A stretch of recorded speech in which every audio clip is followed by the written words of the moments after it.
Good afternoon, everyone. I'm Neil Love from Research to Practice, and welcome to Year in Review. As today we talk about the management of gastroesophageal cancers with Dr. Yelena Janjigian from the Memorial Sloan Kettering Cancer Center in New York and Dr. Zev Wainberg from the UCLA School of Medicine in Los Angeles. As always, if you have any questions or cases you'd like to run by us, just type them into the chat room. We'll talk about as many of these as we have time. In all of our webinars, we have a 1-minute survey for you to take at the beginning and end of the program. If you take that, you'll get a lot more out of what we're doing here today. We know a lot of people end up listening to our webinars. If you're into podcasts, check out our Oncology Today podcast series, including a recent program with Dr. Klempner on gastrointestinal cancers. We're doing webinars all the time, particularly our Year in Review series. We'll continue with that next Tuesday, looking at Hodgkin and non-Hodgkin lymphoma. And then on Thursday, we'll pick back up with hepatobiliary cancers after the GI Cancer Symposium and a really ground-shaking trial, the Emerald 1 trial, looking at IO with TACE or aftertaste. Year in Review bladder cancer on the 22nd of February, prostate cancer the 28th. And then for March, where we bring it back, our General Medical Oncology Weekend. We're bringing 35 investigators to our hometown here in Miami, and we're going to spend the whole weekend. It's all online if you want to check it out that way, or join us here in Miami. We'll have a special session on Friday night. We'll talk about metastatic ER-positive breast cancer, but we want to talk to clinicians with breast cancer. If you know of any oncologists or oncology nurses who have breast cancer who might want to share their story with us, let them contact us, or maybe you can contact us. Here's the program for the rest of the weekend. But here we're talking about gastrointestinal cancers. I was telling our faculty, I find things are getting a little more complicated here than they were a few years ago, so we'll see if we can untangle a few of these things over the next hour. As we do in all of our Year in Review programs, I met with each one of our faculty in the last week to record their presentation. So the link to that is in the chat room, and we'll send you an email with the link to this webinar as well as these two presentations. The best way to digest this is to watch the two presentations and then listen to the webinar. There are a lot of papers covered in these two talks, and I encourage you to really sit down with it and go through it. The faculty did a fantastic job going through all of these studies, and today we're going to just kind of try to take it to the next level and pick out a number of issues to talk about. And Zev, I kind of layered in the idea of common questions from oncologists about gastrointestinal cancers, and I can tell you there are a lot of them. I infiltrated, I think, about 30 of them into the slide set. We'll see how many we can get through, but there's so much happening. Before we get started, any perspective you can put on what's been going on in this disease? To me, it's really been incredible what's happened in the last few years. Yeah, I mean, amongst the GI cancers, certainly maybe HCC a little, obviously HCC as well, but certainly we've seen an explosion of drug development in gastroesophageal cancer. I think it stems from both recognition that immunotherapy has an important role to play in the majority of patients with gastroesophageal cancers, and also the way in which we're able to globally do studies. So the big change we've seen in the last 4 or 5 years is that we're able to bring a lot more drugs to patients if we do a lot of these global studies, because we recognize that Southeast Asia really has the majority of these patients. We have a lot too, of course, but when we were able to do all these studies together, which was prior to the last 4 or 5 years, not a lot of them were, fewer, let's put it that way, were done globally. We're able to get these data out into patients. So here's sort of a preview of what we're going to go through here today. We're going to start out trying to untangle a little bit more first-line therapy and metastatic disease. Then we'll go through a bunch of other papers that Yelena reviewed in her talk on immunotherapy. Then we're going to talk about targeting HER2 in the first-line and second-line setting with newer agents, obviously, TDXD, zanidatamab, the bispecific.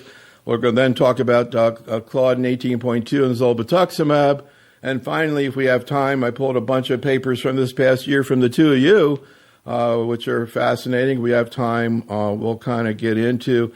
Again, just to get back to Yelena before we get started, When you think any questions or misperceptions that you see in the community about, I know it's sort of a broad question, about the management of gastroesophageal cancers, any areas of confusion or things that you see as people try to go through all these data and apply it to their patients, Yelena?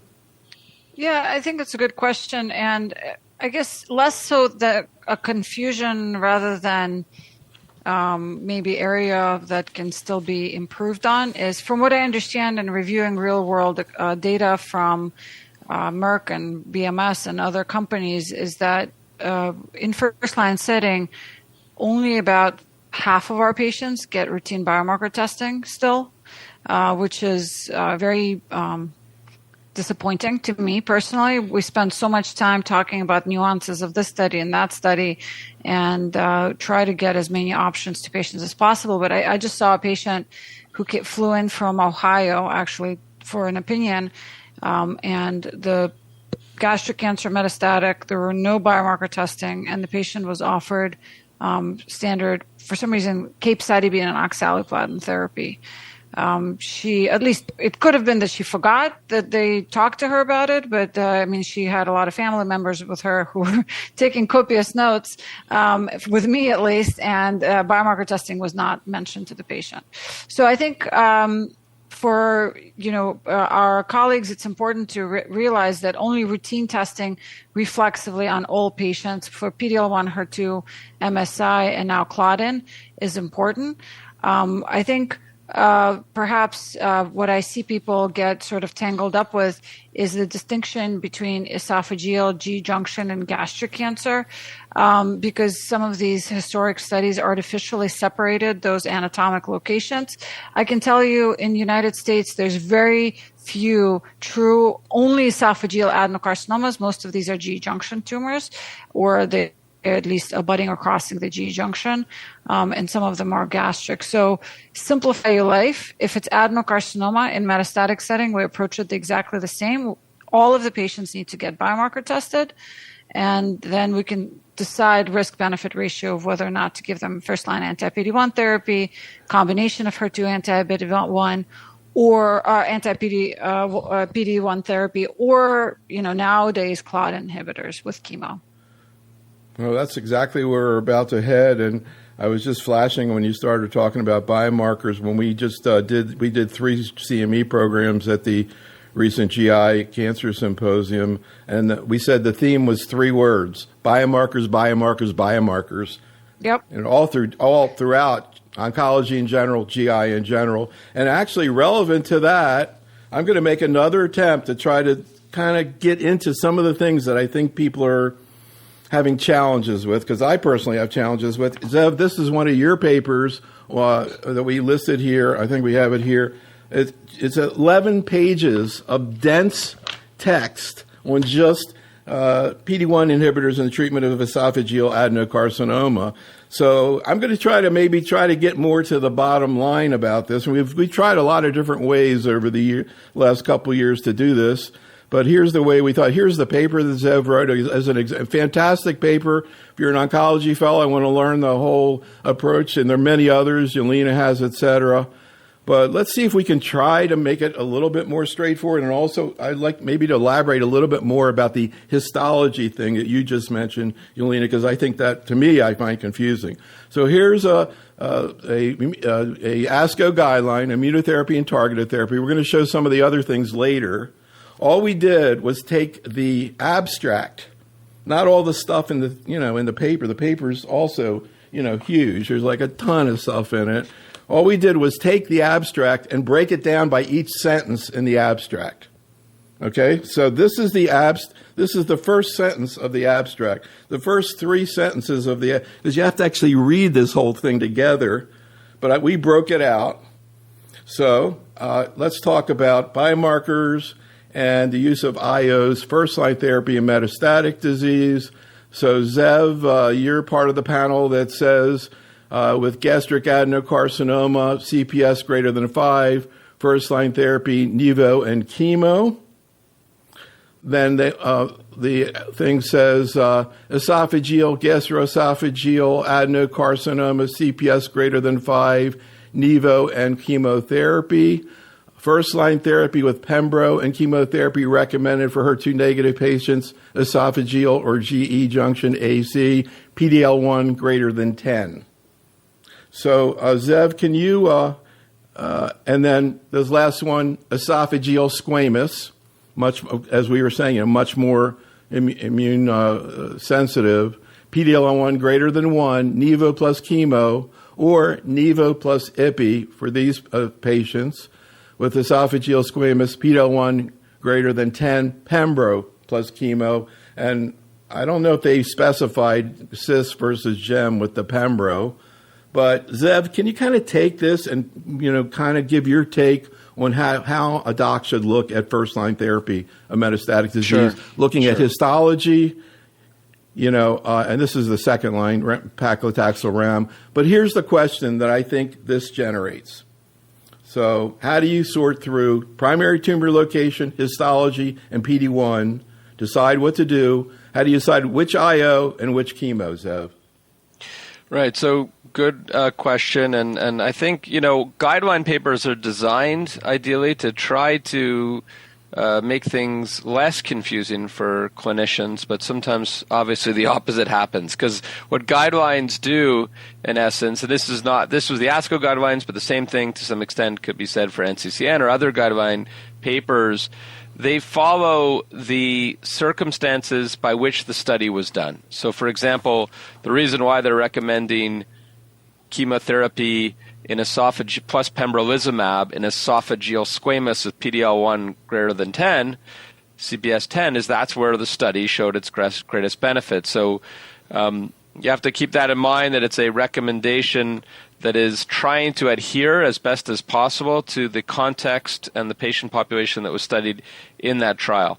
Now, if we put all that aside and sort of look globally at the situation and sort of collectively look at the body of evidence that exists, both with pembro and nivo, we'll begin with squamous cell, where I think squamous cell is a little simpler in some respects. You have support for chemotherapy plus nivo, chemotherapy plus pembro, or IPI plus nivo in metastatic squamous cell carcinoma, with a clear suggestion that the best bang for your buck here is with CPS high patients. So, and then it becomes a clinical decision. It becomes hey, what does the patient feel right? Do they need the chemo? Well, then, okay, we'll give chemo plus nivo or chemo plus pembro. A little bit of this is trying to, clearly following the suggestion that the PD-L1 high patients, at least 5, and in my opinion, in squamous cell, even 1 or more, should get a checkpoint inhibitor with chemotherapy. Now, in adenocarcinomas, particularly of the stomach or GE junction, I think now we have the Checkmate 649 and the Keynote 859, which at the time that guideline was written didn't exist or wasn't public. And we know that the patients with CPS greater than 5, and in pembro's cases greater than 1 or 10, should get a checkpoint inhibitor in HER2-negative disease. Where it gets, I think, confusing for people in the community is what to do with the CPS less than 5 or in some cases 0, and what to do with those patients. Should we or should we not add a checkpoint inhibitor? And there you see sometimes discrepancies between what the guidelines have written and what the FDA has approved. So, and for that, we've been apologizing for that a few years, that there's confusion for the community. It is a bit confusing, particularly because the FDA differs in its approvals from what most guidelines say. But the other issue is actually managing the patient in front of you, particularly a patient who wants to be involved in treatment decisions. I mentioned we're doing a series of medical oncologists with cancer. You may get very informed patients. Yelena, can you kind of put your mark on this whole question, and particularly the issue that Zev just brought up, the CPS 0 to 5? Yeah, so I think historically there haven't been much in terms of targeted therapy for those patients. And so, then the question came in, how sure are you it's clearly CPS negative sample, quality of the sample, tumor content, and so forth. And I think most oncologists, realistically, if it was indeterminate or there was at least some weak staining, would lean on the side of giving immunotherapy in combination with chemo, because in the United States, it's the only opportunity to give someone immune checkpoint blockade. We don't have approval in second or third line, unlike Asia where they do. Increasingly, the biomarker field has evolved, and so now we have claudin inhibitors. Although claudin, inhibitor zolbetuximab is not yet available in the clinic, we're starting to test for claudin IHC in our institution. We do it now routinely. So now we would agree that if a tumor is claudin positive and CPS less than 5, we would, in the very near future, recommend combination of zolbetuximab plus chemotherapy. So that's kind of where the, things changed. I think we know that for patients with less than 5, they typically the benefit is not as durable and their survival benefit is not as robust. So I think in 2024 it would be reasonable to restrict by PD-L1 using the CPS-5 cutoff. And again, there's always involving the patient in some of these controversial decisions. I'm just kind of curious, Yelena, in terms of quality control of PD-1, particularly in the community. I mean, how often do you think a CPS of 2 really could be 5 or more? Yeah. Well, you ask me the question because you know how I feel about this probably. But the truth is it's very unreliable, especially in these intermediate categories. I think for CPS3 to become CPS5 often is just pathologist re-examining and counting some more cells. CPS0, completely negative, is a bit more definitive if there's good quality of a sample. What we find is in these clinical samples. And, if you travel or give talks in other hospitals, I often like to break the ice by asking, clinicians, in your institution, what's the guesstimate rate of CPS 5 or greater? And most folks say that it's less than 50%, where phase 3 data, it's 50 to 60% of tumors. And the change there is not patient enrichment. It's just quality of the sample and quality of the testing. In phase 3 settings, we often have, tumor blocks. To get on the study and to be randomized, you have to have a lot of tissue. It's not the case in clinical practice. You usually get, just scant sample, just enough to diagnose the cancer. Often there's no, not a repeat endoscopy or biopsy done, especially for signet ring histology where the tumor is submucosal and you may not get a good enough sample. So you're absolutely right. You have to discuss the pros and cons of PD-1 therapy with your patients. Claudin inhibitors have their own, class effect, which is nausea, and they don't improve response rate in first-line settings. So there's going to be a balance. And the truth is, most of the real-world oncologists have a lot of PD-1 inhibitors on their standard sort of formulary. Zolbetuximab will only be approved so far for gastric cancer. So it will just be a matter of also do they have routine claudin testing available, and do they even have zolbetuximab in on their formulary? So yeah, a lot to be said about zolbetuximab and prevention and management of GI issues. So let's try to get down into the nitty-gritty, particularly in terms of clinical application. Here are some of the papers that Yelena reviewed looking at adjuvant, neoadjuvant therapy.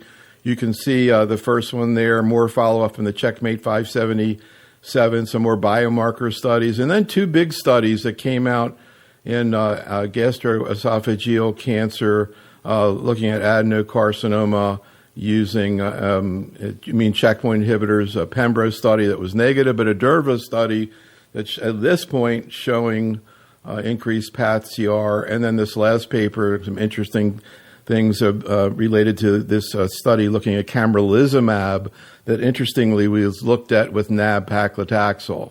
So here are some of my questions that come out of that. I'll start with you, Zev. We'll start with the most common adjuvant situation post-chemoradiation therapy. Can you talk about how you think through neoadjuvant treatment in general in gastroesophageal cancer? Again, how you use histology, location, PD-1 level to decide whether to use adjuvant IO, which IO, and for how long.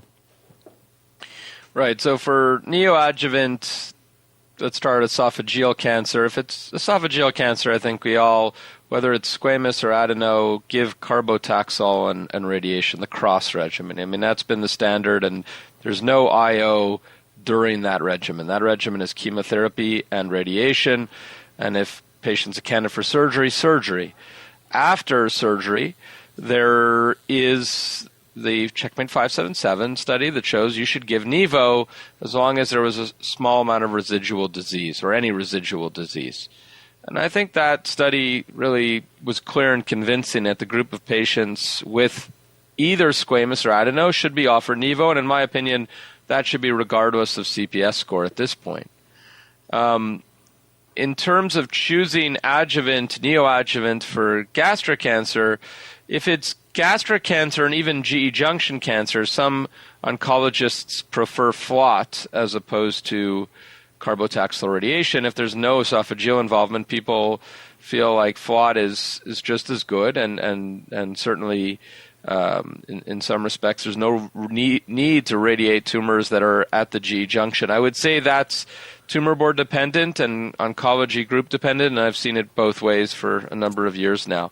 And if they can handle FLOT, they get FLOT, followed by surgery, followed by more FLOT. There is not yet evidence that we should be adding checkpoint inhibitors to that mix yet. The studies that have been presented publicly, you just alluded to, KEYNOTE 585, did not meet its primary endpoint, even though it had a path CR improvement. And the Matterhorn study, while larger and a little simpler in design because it was just FLOT, exclusively FLOT, also has a path CR endpoint, but we just don't have the data yet on event-free survival, let alone overall survival. So we just need to wait a little bit longer, in my opinion, before we incorporate neoadjuvant immunotherapy in these diseases. So, Yelena, just to follow up on that, we'll show the Matterhorn data with durvalumab in a second.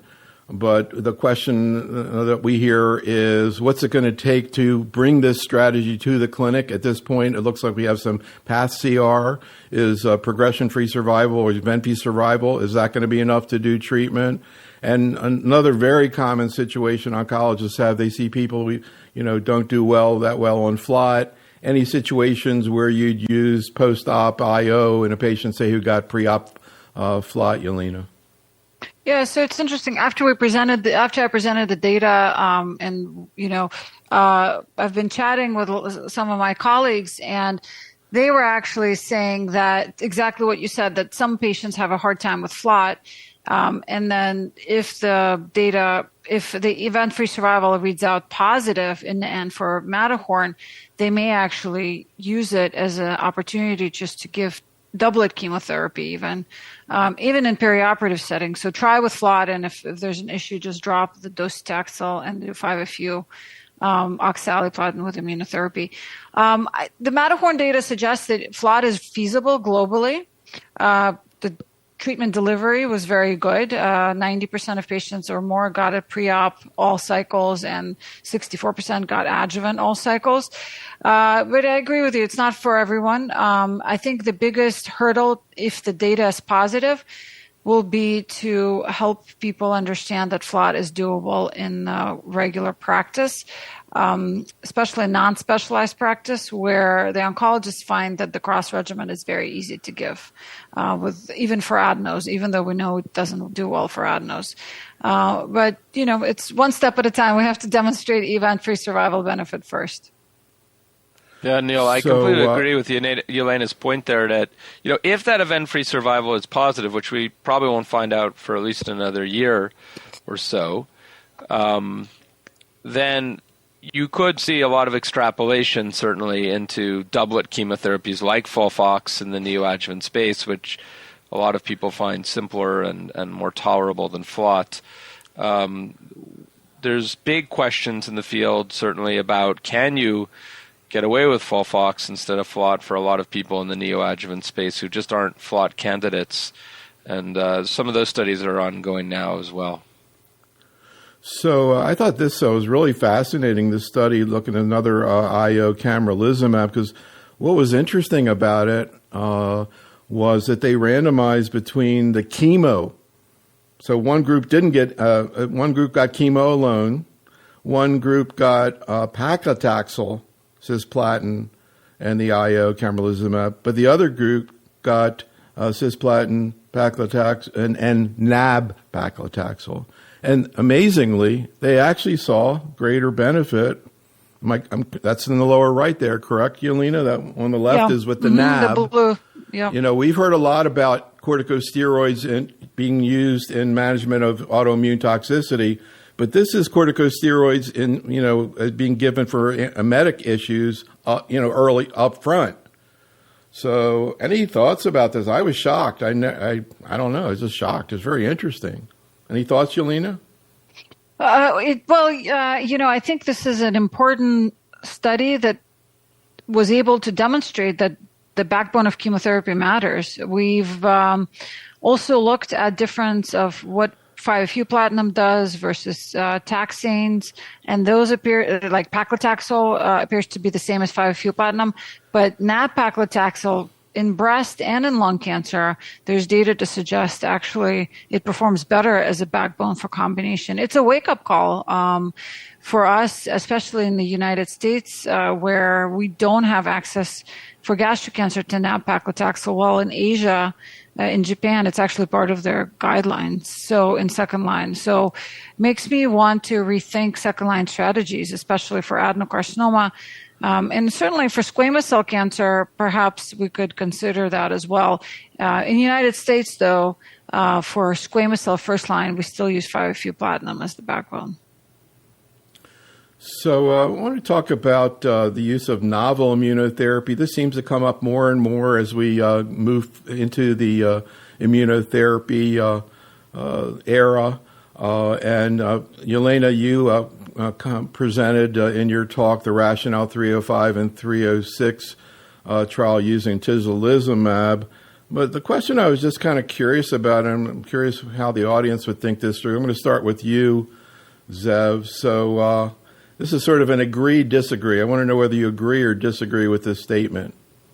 In choosing between IOs for GE cancers, in general, the results from trials evaluating the more recently developed agents, tislelizumab, sintilimab, for example, are indirectly so similar to those of the commonly used agents that if there's a difference in cost or ability to access specific IOs, I have no problem substituting the other agent if I can. Agree or disagree?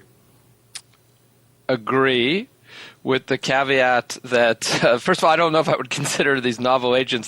They're basically Chinese developed PD-1 and PD-L1 inhibitors. So they've just been developed. These studies are done exclusively in China, and so the variables here are less sometimes what the IO is and what the patient population is.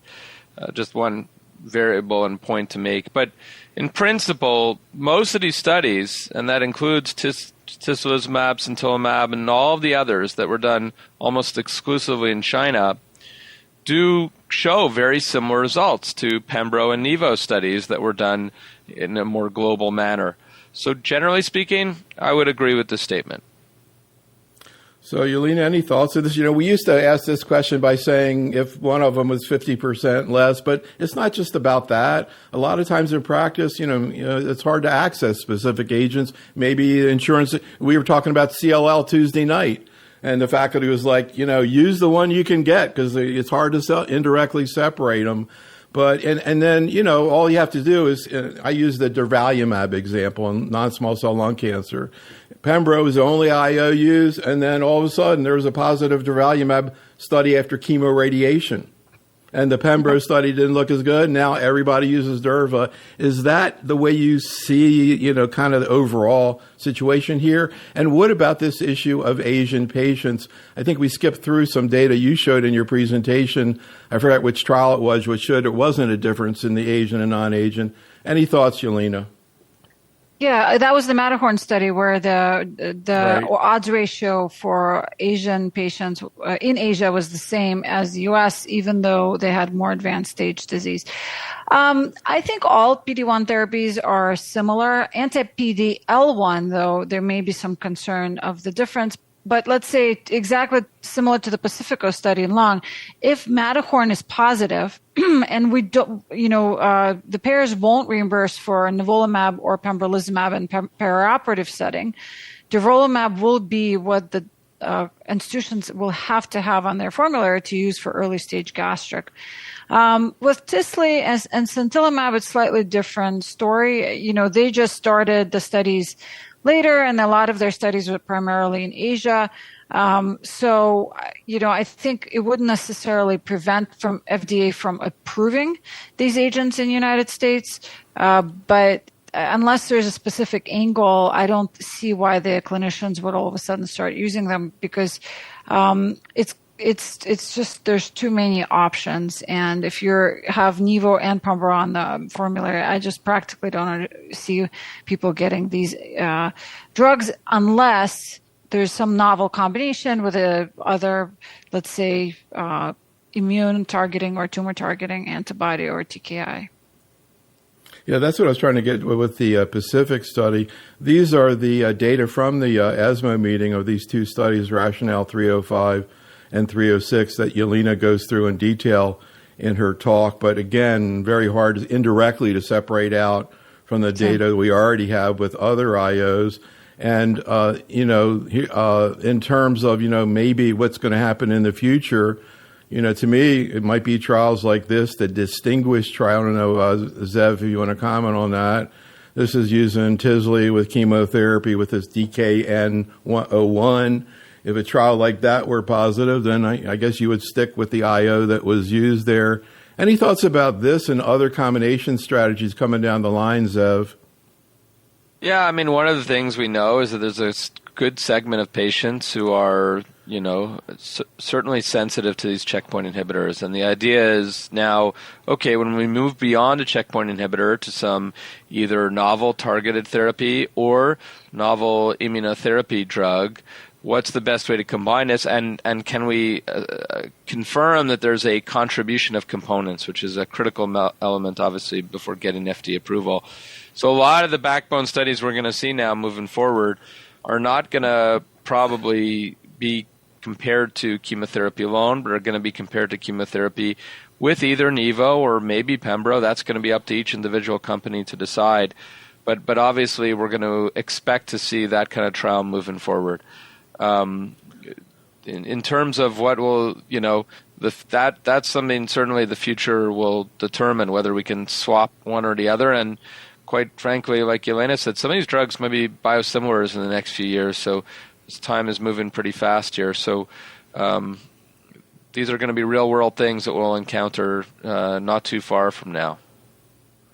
So we're going to move on now and talk about HER2 positive disease, but maybe as a little bit of a palate cleanser.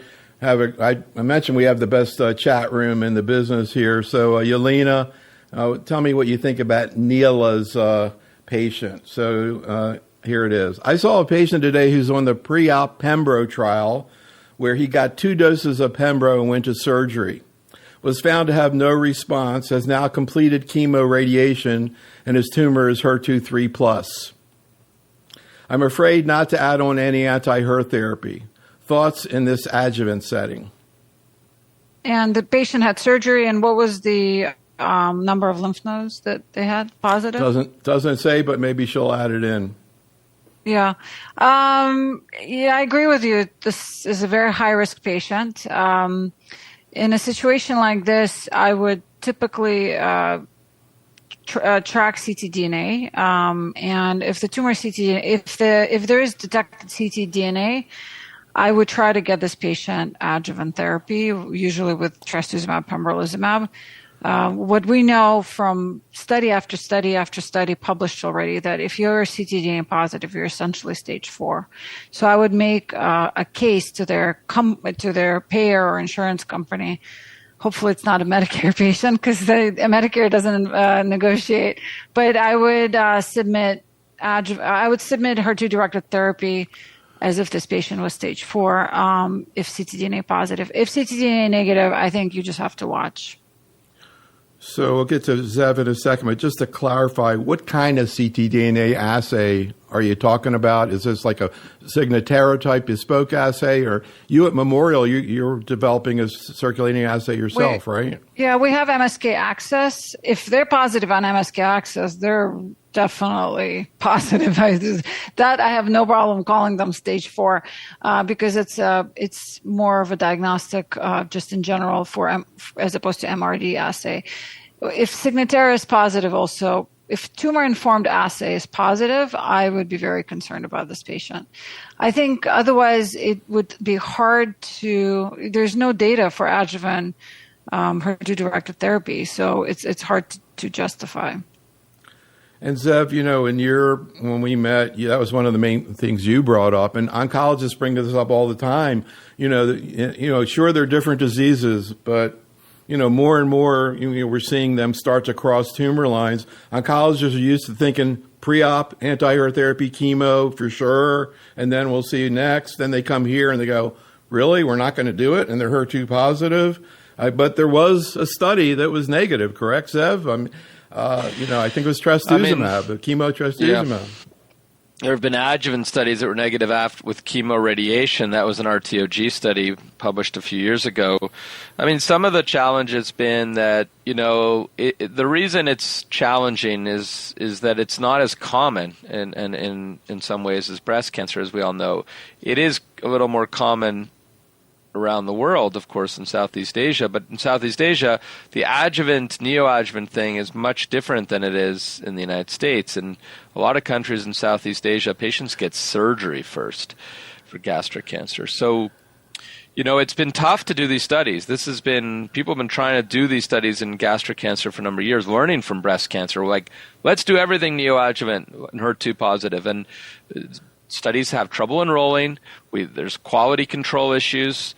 It requires a huge effort to get these studies done in gastric, which is a lot more difficult than in breast cancer, which is why, as much as I'd love to say, gosh, let's give every neoadjuvant HER2 positive patient with gastric cancer trastuzumab, we just don't have data to prove that that's the right thing to do. So we're kind of stuck with that. Now, sometimes in practice, big bulky disease, hovering between metastatic and locally advanced disease, I think it's reasonable there, and I've done it before in many circumstances.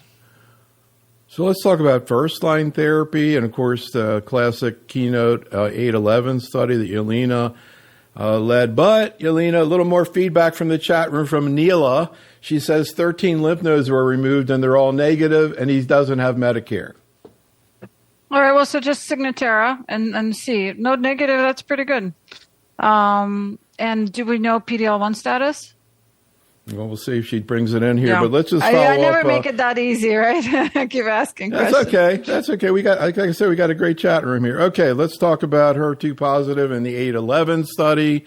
Why don't I go to Zev, since Yelena talked about it in her talk. How do you define HER2 positive? Seems like a simple question, but maybe not. What's your first-line therapy? Particularly, how does PD-L1 fit in, a la the 811 study? And we just talked about the future of neoadjuvant adjuvant. Let's focus on what you do today, Zev. So HER2 positive, I think that one I feel pretty good about. It's 3+ is positive in gastric or gastroesophageal. 2+ reflexes to FISH. If it's FISH positive, they're positive. If they're FISH negative, they're negative. That, I think, more or less, there's consensus now, or as good as consensus as we're going to get in that regard. In gastroesophageal cancer for HER2 positive definitions. With respect to, metastatic disease front line, I think the Keynote 811 study that Yelena published a few months ago is clear and convincing evidence that we should be using pembrolizumab with chemo and trastuzumab in all patients with HER2 positive disease, with the exception of the PD-L1 negative cohort, which is small, but maybe 10 or 15% of patients, that's where, and Yelena knows this data better than myself, but that's where there is some questions, obviously, as to whether the endpoints were definitive. But and the FDA did amend the approval, but certainly that study, which I think is practice changing, both initially response and now PFS and at some point OS. I think we should give all patients there's no reason not to give all patients with HER2 positive disease chemo, pembro plus trastuzumab. So, Yelena, of course, here's the 8/11 data that we were just talking about, and the follow-up. The initial data and the approval, of course, was regardless of PD-1 level. Now with this follow-up data, it's just in CPS. But one thing I was curious about, because as Zev said, there are quite a relatively few people, I think like 15%, who are CP1. The famous line from Richard Peto, the lack of evidence of a benefit is not evidence of a lack of benefit. So I guess the hazard rate wasn't, positive, but do we know that these people don't benefit, Yelena? No, we don't. And I think what really made people nervous, and I think, Florian showed that the survival curves in his discussion at ESMO is the flipping of the survival curves, that it looked like perhaps there's detriment because of the hazard ratios, but we have other data from joint phase 2 studies from us and Jonsson, who had also a similar study, and also our internal data set that we reviewed that. I don't believe that there's detriment, but that being said, the FDA and the regulatory authorities in Europe are being cautious, which is totally understandable. I find it really unfair to the patients, HER2 positive PD-L1 negative tumor patients, because the downfall of that is now we're designing a phase 3 study. For example, the next phase 3 study in this space, obviously, we're continuing to innovate and move forward, and we have to do something different for those patients and sort of put them in a different bucket. And so it just gets really messy but that's what we have to do. Research is not easy. It's hard. But I don't believe that you're hurting those patients if you enroll them into trials with combination strategies, but you can't give them the same stuff you would give other patients, which is pembrolizumab, trastuzumab, chemo. So, Yelena, a little bit more from Neela about the case. The patients on the CINJ study, I'm not sure if you're familiar with that. It's a phase 2 trial. The patient's CPS is more than 5. He will get 2 pre-op and 16 post-op pembro. Okay, perfect. So just throw in some. He's still on the study. I get him off the study and put him on add in trastuzumab. Is this thing recorded? No, nobody's hearing this, Yelena. All right, we'll just pass on that. Check Signatera. You have to do what's right for the patient. So. Okay, all right. Okay, TDXD. I feel like we talk about this every day, whether we're in lung cancer, breast cancer, GI, and you name it. It's biliary tract, bladder we just did at the ASCO GU meeting. Okay, TDXD, just more follow-up. Obviously, you guys are way ahead of the other non-breast people. The biliary people, they're still trying to figure out how to, pre-medicate, et cetera. But we have a lot more mature data here, some of the most mature data, I think. So here are the clinical questions that come up that I hear, Zev. What's your usual second-line therapy? Are there, what about if somebody has, maybe some prior lung issues, et cetera? How do you manage GI toxicities? We're seeing, as these come into these other specialties, the specialists don't have the experience that the general oncologists do. So acute GI toxicities, how do you prevent it and manage it? And of course, the big question, how do you screen for ILD, Zev? Yeah, so I think, by the way, the general oncologists have a lot more experience with this drug than we do in gastric cancer, because there's so many breast cancer patients getting it now across the board. HER2 low, and obviously that's a lot of big group of patients. But in gastric cancer and gastroesophageal cancers, I think this is a reasonable thing to do in second line, and with the caveat being I am still a believer that you should be checking that HER2 when they progress, that in some capacity, whether it's a biopsy or a ctDNA, and that's an important distinction maybe from breast cancer. We do see reproducibly in a number of studies that, there aren't as many patients who are first-line HER2 positive that stay HER2 positive, and I don't think it's just a heterogeneity issue at this point. I think there's a lot of interesting science and literature that has suggested we should be biopsying, or if not biopsying, ctDNA in these patients. Now, if they're positive, I do like TDXD in this context, and I have seen the GI toxicities, and there's certainly something challenging. I think that the interstitial lung disease component is relatively new for us, and I think there's a few things that we're learning. Number one, obviously, we have to screen out patients who have any ILD. Grade 1 ILD is a challenge. What do you do with those patients? Anything above grade 1, I think we probably don't use this drug at all, in my opinion. But we certainly would. We like to get a pulmonologist to weigh in, and they're seeing these patients all the time now to help guide that decision. The third point that is not brought up here is the dose, and I think the dose here should be mentioned, because in other cancers, people are using 5.4 milligram per kilogram, and in gastric cancer, technically the FDA approval is 6.4, and that's because the study was done. And I think that based on a recent data set suggesting no detriment in efficacy and better toxicity with 5.4 in colon cancer, randomized study, 5.4 versus 6.4, was presented at ASCO, and there was no decrease in efficacy and better toxicity, of course. I think we should be considering that dose as well in gastric cancer. I think they saw the same thing in lung. Yelena, any thoughts? This issue of checking the HER2 and progression, the general oncologists, they hear from the breast people. They don't do that once they're HER2 positive. They're HER2 positive. Also, what about the issue of HER2 low? Obviously, TDXD in breast. We have some great data. It's being looked at. What about here?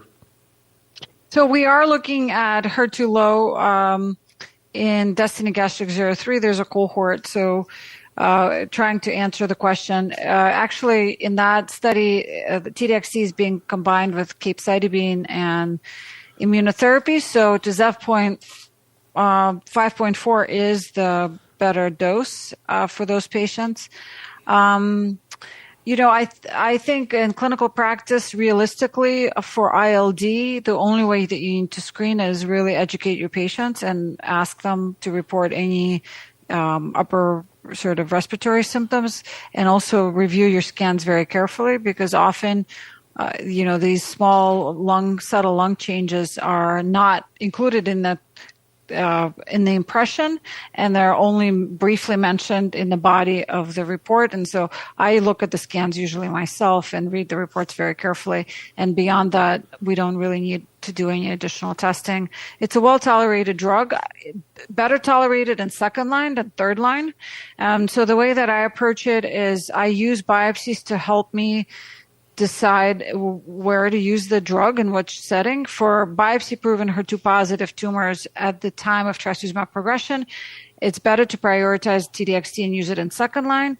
But similar to the breast colleagues, I do not preclude patients from using the TDXD in third line. Even if HER2-positive status was lost in second-line setting, I used then Taxol, ramucirumab in second line, and then reserved TDXD in third line. And I've had, good responses with that as well, because beyond just loss of HER2 in just one sample, there could be other lesions that are still HER2 positive. One kind of difference I see, and the breast people say if the patient has ILD and has any symptoms, they're not going to get rechallenged, even if they respond to steroids and are doing well. I don't necessarily always hear that kind of permeating out beyond breast cancer, but is that your approach? If they have symptoms, that's it. That's so it. You try to pick it up on imaging. No, I don't. I mean, if it's really grade 1 and there's, maybe, because I have patients who have, we're in the age of COVID still, or they have maybe lung disease, so you're not convinced it's ILD. And then there's a bit of a sort of consensus that we reach with pulmonary radiology and so forth. I get all three, specialists on the phone, and we really try to make an educated assessment. And if I think everybody thinks it's ILD, I don't like to rechallenge. It's too scary. I mean, let's face it, it's stage 4, second-line therapy. If you really have ILD, and if you don't do well, you may never get to third line. So zanidatamab, HER2 bispecific. You guys actually are ahead of the breast people. Actually, Zev, when we talked about this, you said it actually is being looked at in breast. We found a paper at San Antonio, so they are kind of picking up on this, but you all sort of have taken the lead. What exactly, maybe you can just kind of talk about what zanidatamab actually is. Of course, we talk a lot about bispecific, CD3 bispecific, but this is different. What kind of toxicities do you see? Where do you see it fitting into practice? And what about studies looking at earlier, like the Horizon GEA study that I will show you in a second? So, Zev, get us started on Zani. Okay. Interesting drug. It's a bispecific, but not blocking a separate antigen. It blocks 2 separate extracellular domains within HER2. Conceptually, that would mean better HER2 blockade without the addition of, let's say, blocking a second antigen. So, what's interesting about this drug is that, it's been around for a while, and there's been a bunch of phase 1 and phase 2 studies. It has some single-agent activity in gastroesophageal cancer. That's been demonstrated. That's probably distinguishing it from trastuzumab. Never had any single-agent activity in gastroesophageal cancer, and certainly has a nice response rate in frontline patients in this phase 1/2 study with a tolerable toxicity profile, maybe a little more GI toxicity than obviously trastuzumab alone, but certainly provocative results in this phase 2 study. So they launched a randomized phase 3 trial, obviously before the KEYNOTE-811 study results were available. So they took the same patient population, newly diagnosed, but they actually did a 3-arm study with the control arm here being trastuzumab plus chemo, arguably not the control arm anymore for this disease because of the KEYNOTE-811 study. And they had 2 separate experimental arms. One is just seeing, are we better than trastuzumab with zanidatamab alone in arm B here. And arm C obviously combines the zanidatamab plus chemo plus tislelizumab. So again, arm C is where the expectation would be a positive study if it's positive. And how will people incorporate that remains to be seen. Is that sufficiently different from the KEYNOTE-811 results? Obviously, we have to wait and see. The study tried to get at contribution of components, obviously, and that's why the study was designed in that way. But the results, it's a large study because it's 3 arms. The results, to my knowledge, won't be around for at least a year. So we'll have to wait for that result to see if it's going to be part of our options. So, Yelena, any comments about Zani? Have you actually used it in a patient on trial? I've used it. I think it's a great drug. I think trastuzumab is a great drug. Also, it's well tolerated. We actually have not ever done a single agent study. In fact, I think back in the day when I was starting in GI, I tracked down one of the investigators who was given IST for a small phase in Germany for a single agent trial study. And I think he enrolled about 14, 15 patients, and he never published the study, but he told me the response that he saw was about 20% with single agent. But I think Zani is more modern agent, very effective. I've used it. We, did a phase 2 at MSK that actually helped contribute to the phase 3. But, unfortunately in the United States, the phase 3 could not really enroll because how can you randomize patients to a non-IO containing arm? But I think the more the merrier. They only, if we get the drug in our clinic, we would definitely find places to use it. My experience with the medicine is that it does cause more diarrhea, surprisingly. So it's similar to what, trastuzumab combination. And just way of caution, historically, in gastric, targeting HER2 just in a better, fancier way, with pertuzumab, trastuzumab, or trastuzumab lapatinib, didn't really go that far. And we needed to go outside of the HER2 axis, again, because gastric is just complicated. There's more chromosomal instability, RTK activation downstream, and so forth. So we'll see. Hopefully it's positive. Yeah, and maybe adding IO will make a big difference, and maybe it'll be I'm always the optimist. Such a great response in that triplet arm that people are going to want to use it or do another study or et cetera. All right, let's talk about zolbetuximab. Let's talk about zolbetuximab. And it's early enough that 'cause maybe they'll go to early, early stage disease, right? To your earlier point. Right. So zolbetuximab, Claudin 18.2, this is a gigantic, huge issue, not just because it's a positive trial, trials. Much more importantly is being ready to use this drug, which is not going to be as straightforward, I think, as a lot of other new agents that have come into oncology, as Zev and I discussed at length in his presentation. Zev, maybe you can just kind of summarize where we are. We obviously have, two phase 3 trials that are positive, very similar results, both with positive PFS and survival, but also a lot of studies looking at the issue, including a presentation at just the GI meeting a couple weeks ago, the issue of nausea and vomiting, which is really different in this situation. So can you kind of provide an overview of these issues, Zev? And here are some of the questions we have about this. Yeah, so this is the new biomarker on the block here, and I think the studies were well conducted and both met their endpoint for progression-free survival and their secondary endpoints for overall survival. Though when you add Claudin 18.2 antibody zolbetuximab to chemo, you improve these outcomes. Now, how do you measure it is actually very challenging. For now, there's different assays being utilized in the study. Obviously, they use the what will ultimately be, when the drug is approved, hopefully in the next 6 months, a companion diagnostic antibody. But we're already seeing multiple antibodies being tested, which there hasn't been definitive comparisons here. The expectation is that this won't be sufficiently different. But in the study, they used a much higher cutoff than we think is truly positive. And that's because the study was done in a tighter group of patients. In the real world, the big questions that are evolving are, well, does the expression need to be that high? Is 70% expression, can you target a lower cutoff rate and develop these second generation drugs? And that's what people are doing now. They're going, whether it's the second generation antibodies or antibody drug conjugates, the cutoff may not need to be that high. Just keep that in mind for the future. For now, for zolbetuximab, that is probably the cutoff that will be listed in the companion diagnostic once the drug is approved.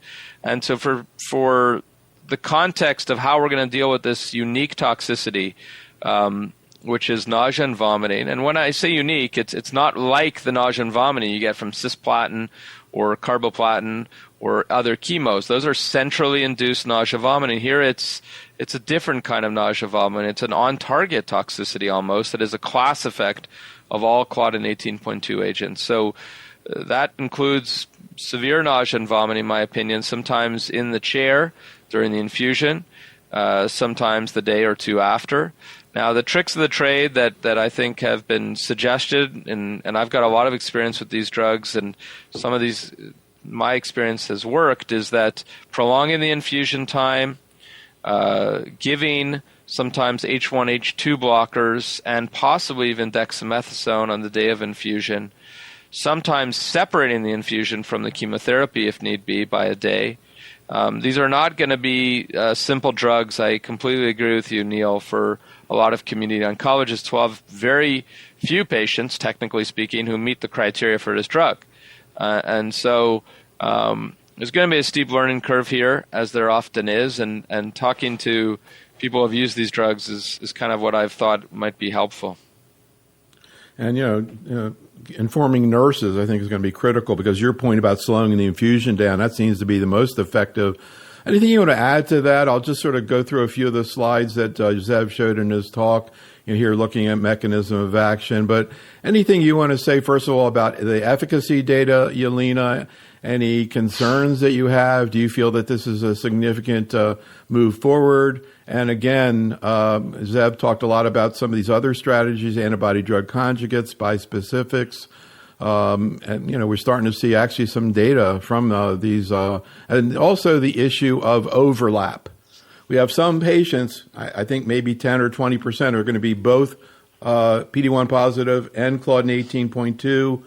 What are we going to do there, Yelena? Any thoughts? Yeah, I think this is an important step forward practice-changing studies, critical to test for biomarker and then prioritize based on level of expression. And realistically, this is just an opening into the new realm. And it's interesting, some of the ADCs that we're seeing, the toxicity actually is not quite as severe as zolbetuximab for nausea with some of the antibody-drug conjugates. We'll have to just see how the data matures.